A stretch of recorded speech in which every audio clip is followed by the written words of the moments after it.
जिस मन पर शब्दों का आक्रमण हो, वो मन तो निरंतर एक खोज में खोया रहता है। कभी शास्त्रों में, कभी पर्वतों पर, कभी समुद्र के किनारे, तो कभी तीर्थ स्थलों पर, कभी मंदिरों में, कभी वन में। किंतु जो वो खोज रहा होता है वो कभी मिलता नहीं, क्योंकि मन तो अभी भी स्थिर नहीं। वो व्यक्ति जहां भी रहे पुत्र, जहां भी जाए और जहां भी खोजे। तुमने भी सदैव शब्दों पर ध्यान दिया है कार्तिक, भले ही वो मेरे शब्द हो या किसी और की। तुम्हारी प्रतिक्रिया तो उन शब्दों पर ही आती, और जो मन केवल शब्दों को सुनता है वो उसके निहित अर्थ से स्वयं वंचित रह जाता। शब्दों की सत्यता को समझने के लिए, उनकी अनुभूति के मन में शांति के साथ साथ रिक्तता भी अनिवार्य है, शून्यता भी अनिवार्य है। मन में इतना स्थान होना चाहिए पुत्र कि वो शब्दों के परे पहुंचने की यात्रा कर सके। किंतु मन कभी शून्य नहीं रहता, रिक्त नहीं रहता। सोचता है कि शब्दों का आधिक्य ही ज्ञान अर्जन है, शब्दों से ही ज्ञान है, इसलिए शब्दों का संचय करता रहता है। मन ये नहीं जानता कि परम ज्ञान तो शब्द अतीत है, एक अनुभूति जिसे शब्दों से बांधना असंभव है। शब्दों का अपना मूल्य क्या है कार्तिक? कुछ भी नहीं। जब भी कोई ईश्वर का नाम लेता है तो क्या ईश्वर मात्र एक शब्द में ही सीमित हो जाते? नहीं, यहाँ शब्द सत्य नहीं है, वो अनुभूति जो इन शब्दों में विद्यमान है। यदि शब्द ही सत्य होते तो मात्र भोजन कह देने से व्यक्ति की क्षुधा शांत हो जाती। इसलिए मात्रा शब्दों की नहीं, उस अनुभूति की है जो उन शब्दों से संबद्ध है। यदि शब्द नहीं भी होते तो वे ईश्वर अवश्य होते।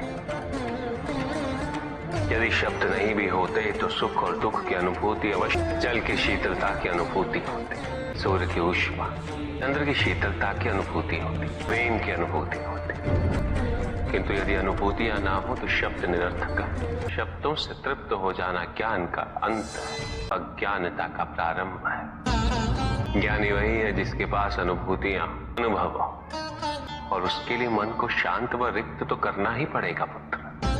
किसी व्यक्ति से नहीं, मानसिकता से होता। युद्ध में संघर्ष अच्छाई या बुराई का नहीं होता, सभी में अच्छाई है और बुराई भी है पुत्र। विचारधाराओं का होता। व्यक्ति अपने पराक्रम पर, अपनी क्षमता पर विश्वास कर युद्ध करता है। जब उस विश्वास को क्षति पहुंचती तो सब कुछ निरर्थक प्रतीत होने लगता है। किंतु आपसे पराजित होकर भी लोहितांग क्यों नहीं समझ रहा? उसे अपनी स्वतंत्र इच्छा का उपयोग कर उचित मार्ग पर चलने का प्रयास करना चाहिए। व्यक्ति अपने को खो दे समझती, व्यक्ति अपने को समर्पित करते, उड़ते अहंकार को, तो भ्रम की इच्छा ही पूर्ण होती है और अभी भी वही फलित हो रही है। ऐसा नहीं है कि हम उससे भिन्न फलित करा लेंगे, लेकिन व्यक्ति भिन्न फलित कराने में लड़े, टूटे, नष्ट हो। एक नदी में एक बार बाढ़ आ गई पुत्र, दो छोटे से तृण उसमें बह रहे थे और उसमें से एक नदी में तिरछा पड़ गया और वो बाढ़ को रोकने का प्रयास कर रहा था। अत्यंत ऊंचे स्वर में कह रहा था कि नदी को आगे नहीं बढ़ने देगा, जबकि नदी तो बस बढ़ती ही जा रही। वो फिर ऊंचे स्वर में यही कह रहा था कि मैं इसे अवश्य रोकूंगा, यद्यपि रोक नहीं पा रहा था। नदी को तो उसके संघर्ष का कुछ भी पता नहीं चल रहा था, किंतु नदी को उसके होने या ना होने से क्या अंतर। उस कण के लिए तो यह अत्यंत महत्वपूर्ण था, उसका जीवन तो संकट में था। वो तो बस बहे जा रहा था, वो जहां भी पहुंचता, किंतु उससे पहुंचना तो संघर्ष करके ही था। तो ये बीच का क्षण, ये बीच का काल पीड़ा, द्वंद्वता का काल है।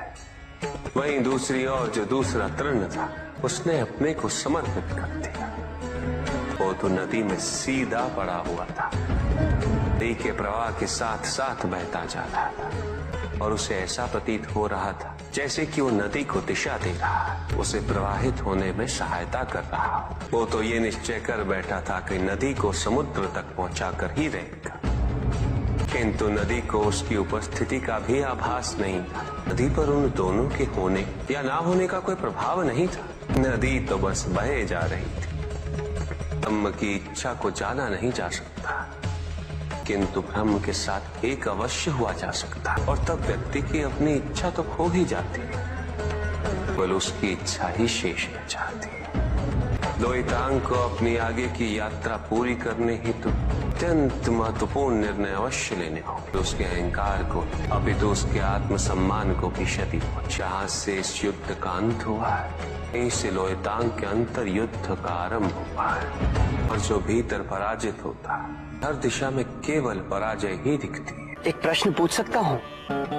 अवश्य ऋषि कश्यप। जहाँ प्रश्न नहीं वहाँ जिज्ञासा नहीं, और जहाँ जिज्ञासा नहीं होती वहाँ ज्ञान की वृद्धि नहीं हो सकती। संकोच होकर पूछिए। प्रभु, आप तो कालोपरी हैं, सर्वज्ञ हैं, त्रिकालदर्शी हैं। चारों ओर ये जो अज्ञान का अंधकार फैल रहा है, उसमें ज्ञान का मूल अर्थ कहीं ना कहीं खोता जा रहा।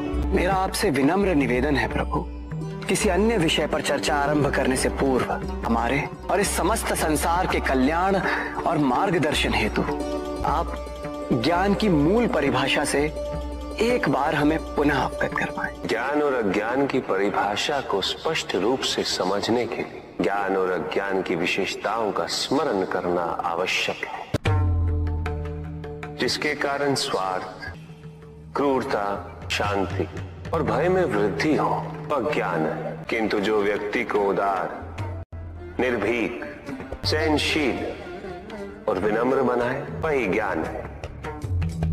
ज्ञान की शक्तियां दुरुपयोग करने हेतु प्रेरित करती हैं, किंतु जो अपनी शक्तियों और अपने सामर्थ्य के प्रति अपने उत्तरदायित्व को समझाए, जो न केवल अपने अपितु अपने से पहले संसार के उद्धार हेतु प्रोत्साहित करे, वो ज्ञान है। ज्ञान का मूल उद्देश्य ही परोपकार है, सृजन है। दूसरों की भावनाओं को समझना, उनका आदर करना, यही ज्ञान है।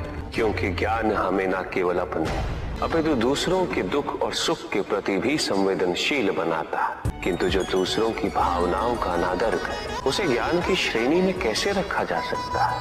अज्ञान के कारण व्यक्ति सांसारिकता में बंधता जाता है, मोह माया में उलझता जाता है। ज्ञान परम सत्य से दूर ले जाने का माध्यम है, किंतु ज्ञान व्यक्ति को परम सत्य की ओर ले जाता है। ज्ञान मुक्तिदायक मार्ग, और इस मुक्तिदायक ज्ञान का सर्वोच्च रूप है ज्ञान, और यही ज्ञान की पूर्णता भी है। अब सभी के उद्धार के लिए मैं आपसे निवेदन करता हूँ, भक्ति का उचित मार्ग बताए हमें, कि मेरी भांति दूसरा कोई भूल ना करे। भक्ति मुक्ति का आधार है पुष्पधन, और मुक्ति तो केवल समर्पण से ही संभव होगी। और समर्पण के प्राय व्यक्ति कब मोह में परिवर्तित हो जाती है, और ऐसे में पथ भ्रमित होना अनिवार्य है। तांडव की परिभाषा क्या है? तांडव, उसे आरंभ करने से पूर्व मन में कैसे भाव होने चाहिए? जगत की 5 क्रियाओं का संकलन है, प्रलय, तिरोभाव और अनुग्रह, अग्नि, जल, वायु, पृथ्वी और आकाश। नित्याकार शरीर के 5 मुख, इन्हीं 5 भूतों से ब्रह्मांड का निर्माण होता। पृथ्वी से सभी भूतों के शरीर बनते हैं, उनका पालन जल से होता है, और संपूर्ण भूतों का अंत अग्नि से। वायु तथा आकाश में तिरोभाव और अनुग्रह की शक्ति। इस प्रकार मेरे ये 5 महाभूत मुख मेरे नृत्य की 5 महाक्रियाओं का प्रतीक है। धन आवश्यक है ऋषि अत्रि, क्योंकि धन मूल आवश्यकताओं को पूरा करने में सहायक होता है।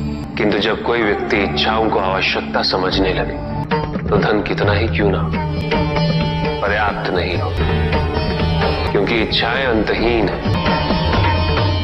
इसलिए मनुष्य कभी ना समाप्त होने वाली इच्छाओं की पूर्ति हेतु धन संचय को ही अपने जीवन का लक्ष्य समझ लेता है। वो लोभी बन जाता है, भूल जाता है कि उसके जीवन का मुख्य लक्ष्य ईश्वर के समीप आना है। ऐसे लोभी व्यक्तियों को अपनी मृत्यु के समय भी यही दुख रहता है कि उन्होंने क्या कुछ नहीं पाया, क्या शेष रह गया। इस समय में वो एक क्षण के लिए भी ईश्वर का स्मरण नहीं करते, अपने जीवन की निरर्थकता और व्यर्थता का बोध नहीं होता। धन चाहे कितना भी हो ऋषि अत्रि, मूल आवश्यकताएं तो केवल उतनी ही, लगने के लिए वस्त्र, भरने के लिए आहार, के लिए भवन। इन आवश्यकताओं के पूर्ण होने के पश्चात जो भी है वो इच्छा है। धनी व्यक्ति के पास जो भी अतिरिक्त धन होता है वो उसे दान करना चाहिए, उनके उद्धार के लिए जो अपनी मूल आवश्यकताओं को पूरा नहीं कर सकते। ऐसा करने से संसार में समानता होगी, देश नहीं होगा। इस तथ्य को समझ ही नहीं पाते। उन्हें अपने एकत्रित किए हुए धन से इतना मोह हो जाता है कि वो उसका एक अंश भी किसी और को नहीं देना चाहते। ऐसे व्यक्तियों की सूची में सर्वप्रथम स्थान कुबेर का है। इस संसार में सबसे अधिक धन उन्हीं के। शक्तिशाली बनना अत्यंत कठिन है, किंतु उससे भी कठिन होता है शक्तिशाली बने रहना। और इसके लिए आवश्यक कि हम शक्तियों से प्राप्त हुए उत्तरदायित्व का सम्मान करें, अन्यथा हम स्वयं पर निरंतर खो देते हैं और ये हमारे पतन का कारण बनता है। युद्ध में की गई भूल और उपलब्धियों से कुछ न कुछ सीखना आवश्यक है कार्तिक। बुराई और अच्छाई के मध्य ये युद्ध निरंतर चलता रहेगा। आज एक अध्याय समाप्त हुआ, कल दूसरा अध्याय आरंभ होगा। जब तक इस समस्त संसार में बुराई है तो अच्छाई भी होगी, किंतु अच्छाई और बुराई के युद्ध में सदैव अच्छाई की ही होगी। प्रभु, क्या संसार में केवल सुख का होना संभव नहीं है? प्रत्येक आत्मा का लक्ष्य केवल सुख की प्राप्ति ही तो है, की प्राप्ति। किंतु हम सुख नहीं, सुख को प्रदान करने वाली वस्तुओं को एकत्रित करना ही जीवन का उद्देश्य मान लेते हैं। ये समस्त संसार माया, सब कुछ नश्वर है। जिन वस्तुओं को हम सुख का स्रोत समझकर एकत्रित कर रहे हैं वो सदैव नहीं रहेंगे। जो व्यक्ति सत्य को जानते हुए भी लोभ का परित्याग नहीं करते, इन्हें खोने के भय में जीते। जो व्यक्ति सत्य को जानते ही नहीं वो अहंकार में जीते, और जहाँ अहंकार और भय उपस्थित हो वहाँ सुख कैसे रह सकता? किसी को ये दुख है कि उसके पास कुछ भी नहीं, जिसके पास सब कुछ उसे ये दुख है कि पाने को कुछ शेष नहीं। दुख को हम स्वयं अपने दृष्टिकोण से परिभाषित कर देते हैं कि वास्तविकता इससे भिन्न है। इसलिए आवश्यकता है अनासक्त रहने की। किंतु प्रभु, क्या आसक्ति स्वाभाविक नहीं है? दुख का मूल कारण भी तो यही है ऋषि भृगु।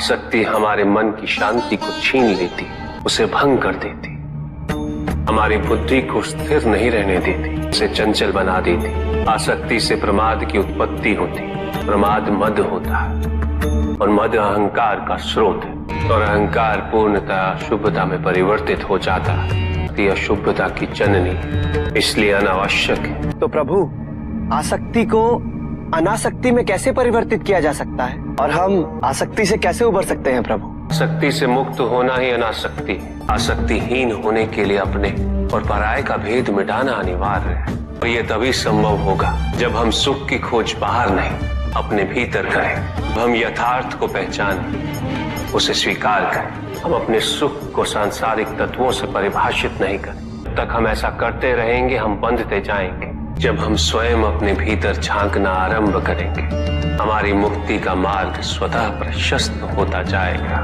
आपने हमें दुख का कारण तो बता दिया। प्रभु, ये विवाह मुझे स्वीकार्य नहीं है प्रभु। मैं मेरे जीवन का प्रत्येक आपकी सेवा में समर्पित करना चाहता हूँ। मैं नहीं चाहता हूँ कि मेरा कोई भी संबंध मेरे भक्ति को विभाजित या बाधित करने का कारण बने। नंदी, विवाह तुम्हें मेरी भक्ति के लिए अयोग्य कैसे बना देगा? उसमें बाधा कैसे उत्पन्न कर देगा? माता, आपके और प्रभु के बीच में इतनी चुनौतीपूर्ण स्थितियां उत्पन्न हुई, फिर भी आप दोनों स्थिर रहे। किंतु मेरे लिए ये संभव नहीं है माता, क्योंकि मैं अपने दायित्व के मार्ग में कोई भी विकर्षण सहन ही नहीं कर सकता। नंदी, मेरे एक प्रश्न का उत्तर दोगे? पहले तो तुम केवल मेरे प्रति ही समर्पित थे, किंतु अब तुम मेरे साथ साथ पार्वती की भी आराधना करते हो। क्यों? प्रभु, आपकी पूरक, जिस प्रकार आप उनके पूरक हैं, आप माता के कारण आनंदित रहते हैं। उनकी उपस्थिति आपको प्रसन्नता देती है, अन्यथा आपको इतना हर्षित उनसे पहले मैंने कभी नहीं देखा है। फिर कुमार कार्तिकेय का जन्म, अशोक सुंदरी का जन्म, हमारे गणेश का जन्म। प्रभु, इस प्रकार मैंने कैलाश को पूर्ण होते हुए देखा है, और ये सब माता के कारण ही हुआ है। प्रभु, जिस कैलाश में आप वास करते थे उसे माता ने निवास बना दिया, इस कैलाश को संपूर्ण कर दिया। अर्थात व्यक्ति की पूर्णता हेतु विवाह आवश्यक है नंदी। जैसे स्वामी और हम एक दूसरे के पूरक हैं, उसी प्रकार तुम्हारी अर्धांगिनी और तुम एक दूसरे के पूरक बनोगे।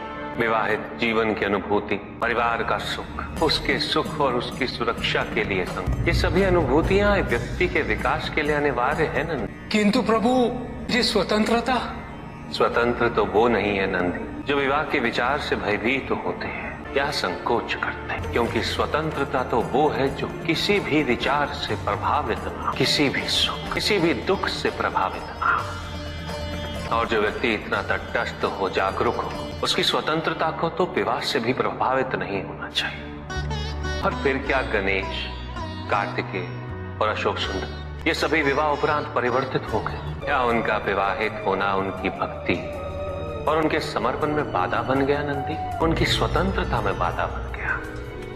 क्या अपने माता पिता के प्रति उनका प्रेम और उनका सेवा भाव घट गया नंदी? फिर मेरे एक और पुत्र को ये चिंता क्यों? जलाती है, जल बुझाता है। दोनों के कार्य क्षेत्र पूर्व परिभाषित, दोनों एक दूसरे को प्रतिस्थापित नहीं कर सकते। इसी प्रकार इस समस्त संसार में सभी की भूमिका पूर्व परिभाषित। संसार की यही विविधता इसकी विशेषता भी है। सृष्टि के निर्माण उपरांत एक बार नारायण ने के लिए महादेव से उत्तम स्थान के निर्देश की याचना की। महादेव ने अपनी प्रेरणा से समस्त तेज संपन्न शोभायमान पंचकोशी नगरी का निर्माण किया। उपस्थित होकर नारायण ने बहुत काल तक तपस्या की। नारायण की तपस्या के अनंतर ही उस क्षेत्र में महादेव की कृपा से अनेक नदी नद सरिताएं उत्पन्न हुई। इस सब को देखकर आनंदमयी हो उठे नारायण ने जैसे ही अपना शीश हिलाया के कान की मणि गिर पड़ी। मणिकर्णिका के उस पंचकोश वाले विस्तृत क्षेत्र महादेव ने अपने त्रिशूल पर धारण किया। महादेव ने अपनी शक्ति से उस पंचकोशी तीर्थ को सभी 14 लोकों से पृथक रखा। आगे इन सब से अलग उसको मृत्युलोक में स्थापित किया। नारायण की ये मणिकर्णिका हमारे द्वारा निर्मित इस विश्व में स्थान पाए, सभी जीवों को हमारी ओर लाने का साधन बने। महादेव ने कहा था कि आप इसे इस लोक में स्थापित करेंगे, अब समय आ गया है। महादेव की कृपा से इस मणिकर्णिका का विस्तार पंचकोश तक हो गया। ये मणिकर्णिका पंचकोश की काशी बनकर इस पृथ्वी पर सदैव रहेगी। ये अविनाशी है, चिरकाल तक। सृष्टि के अंत के पश्चात भी इसका अंत नहीं होगा। ये भूमि मुझे सदैव प्रिय रहेगी। यहाँ तप करके स्वयं नारायण तीनों लोकों को प्रकाशित किया, इसीलिए ये मुझे अत्यंत प्रिय है। मैं इसे कभी भी नष्ट और विनष्ट नहीं होने दूंगा। मधे संसार के आवर्तन के पश्चात प्रलय आएगा, मैं इस काशी को पुनः अपने त्रिशूल पर धारण करूंगा और नवीन संसार में पुनः स्थापित करूंगा और यहाँ मेरा अस्तित्व सदैव रहेगा। मैंने उस क्षेत्र से अपने आत्मिक योग को ध्यान में रखते हुए अपने ज्योतिर्लिंग को वहां स्थापित किया, जो इस क्षेत्र से कदापि पृथक नहीं हो सकता। विश्व की स्थापना तो हुई, इस ज्योतिर्लिंग को आपने उस स्थान पर स्थापित किया है जिसकी ऊर्जाएं विश्व से परे। इस ज्योतिर्लिंग को विश्वेश्वर ज्योतिर्लिंग के नाम से जाना जाएगा। महादेव उस काशी को अपने त्रिशूल पर प्रलय और अनिष्ट की स्थिति में धारण कर उसका संरक्षण करते रहते हैं। इसीलिए ये क्षेत्र सभी लोगों से न्यारा है। नारायण की मणि गिरते ही उस